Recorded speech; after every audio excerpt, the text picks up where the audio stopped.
Hi అండి. Welcome back to Nandini kitchen. ఈరోజు చాలా టేస్టీగా ఉండే బ్రేక్‌ఫాస్ట్ రెసిపీ ఎలా చేయాలో చూద్దామండి. పెసరట్టులాగా టేస్ట్ బావుంటుందండి ఇది.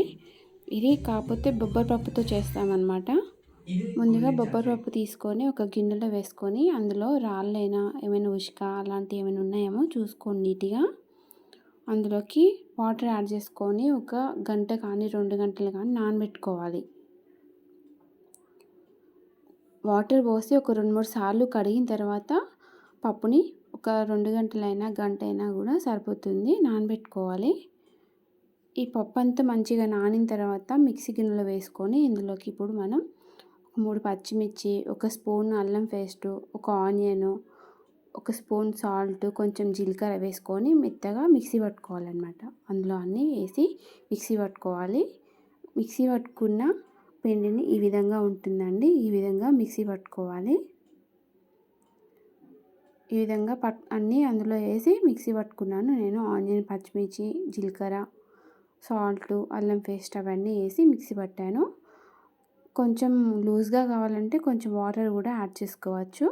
చిక్కగా కావాలన్నా కూడా ఈ విధంగా వేసుకోవచ్చు. దోశ అనేది టేస్ట్ మాత్రం సూపర్గా ఉంటుందండి. 1, 2 దోశలు తింటే కడుపు నిండిపోతుంది.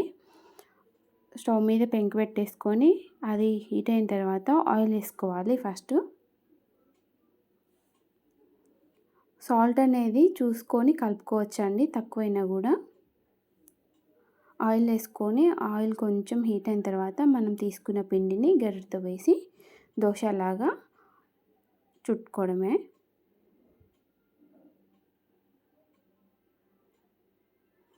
ఈ విధంగా వేసుకోవాలన్నమాట. ఇది పల్చగా రాదండి, మందంగానే వస్తుంది.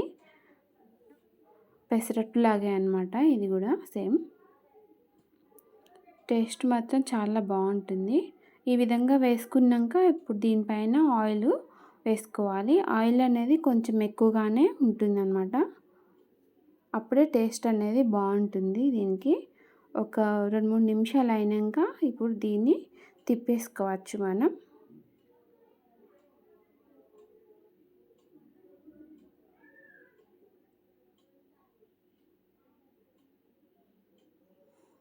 ఈ రెసిపీ బ్రేక్‌ఫాస్ట్‌కి చాలా బాగుంటుందండి. ఒక్కటి తిన్నా కూడా సరిపోతుంది బ్రేక్‌ఫాస్ట్. ఈజీగా చేసేసుకోవచ్చు. చాలా సింపుల్గా కూడా అయిపోతుంది. ఈ పిండి మనం ఫ్రిడ్జ్‌లో పెట్టేసుకొని 2 డేస్ వరకు కూడా వేసుకోవచ్చు ఈ దోశలు. ఈ విధంగా ఎర్రగా మంచిగా కాలితే టేస్ట్ అనేది బాగుంటుంది. అటు ఇటు తిప్పేసుకుంటా ఒక 5, 6 నిమిషాల వరకు కాల్చుకోవాలి దీన్ని. కొత్తగా చూసేవాళ్ళు మా ఛానల్ని తప్పకుండా సబ్స్క్రైబ్ చేసుకోండి, లైక్ చేయండి, షేర్ చేయండి మరిన్ని రెసిపీస్ కోసం.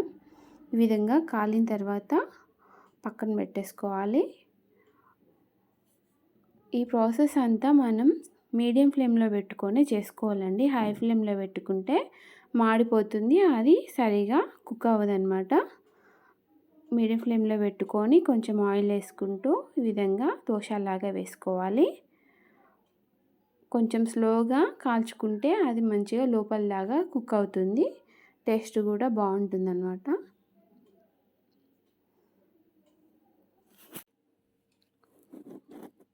ఈ విధంగా మళ్ళీ ఒకసారి దోశ ఎలా వేసుకోవాలో నేను చూపిస్తున్నానండి. ఆయిల్ కొంచెం ఇలా దోశ వేసుకున్న తర్వాత అందులో దానిపైన ఆయిల్ వేసేసుకొని ఒక 2, 3 నిమిషాలు ఫ్రై అయినాక తిప్పేసుకోవచ్చు. ఎర్రగా కాలాలన్నమాట. ఎర్రగా కాలితే టేస్ట్ చాలా బాగుంటుంది, క్రిస్పీగా బాగుంటుందన్నమాట. ఇప్పుడు కావాలనుకుంటే దీనిపైన క్యారెట్, ఆనియన్, కొత్తిమీర కూడా వేసేసుకోవచ్చు. కాకపోతే నేను వేయలేదు. ఇష్టం ఉన్న వాళ్ళు అలా కూడా వేసుకోవచ్చు. టేస్ట్ చాలా బాగుంటుంది. ఈ విధంగా 2 వైపులా కాలేటట్టుగా చూసుకొని మంచిగా కాల్చుకోవాలి. సూపర్గా ఉంటుందండి ఈ రెసిపీ. ట్రై చేయండి. ఎలా వచ్చిందో నాకు కామెంట్ బాక్స్లో చెప్పండి. కొత్తగా చూసేవాళ్ళు మా ఛానల్ని సబ్స్క్రైబ్ చేసుకోండి, లైక్ చేయండి, షేర్ చేయండి. ఈ విధంగా వేడివేడిగా ఇంట్లో వాళ్ళకి సర్వ్ చేస్తే చాలా ఇష్టంగా తింటారండి. దీనికి టమాటా చట్నీ కూడా చాలా బాగుంటుంది. చట్నీ ఏమి లేకపోయినా కూడా అది ఉత్తిగా కూడా తినచ్చు.